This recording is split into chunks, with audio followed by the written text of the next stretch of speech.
look how quick that was for me to import a text and click it and go. For me to sit there and write 1,000 lines to do a 3-minute file, it's just crazy.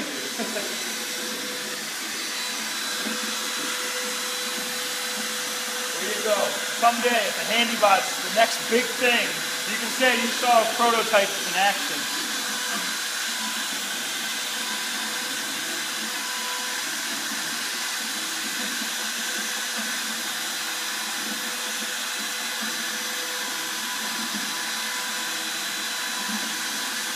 Randy tomorrow is going to show us some indexing and taking that. How do I cut bigger than a 6-inch by 8-inch piece on a Handybot?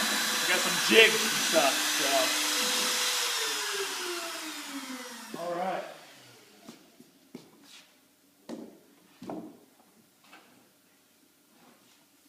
There you go.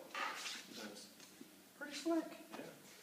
So I'm hoping when the table's done, we'll blow it all off, and then what we'll be able to do is put some color down in these and wipe that flush, and be a neat little piece. Well, then, if you have a loose piece of wood, you put it on the table, you set it up and put this on top of it. Sure. Yep.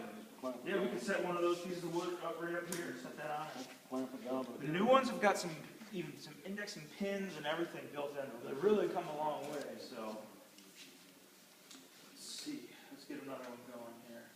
So I don't need to.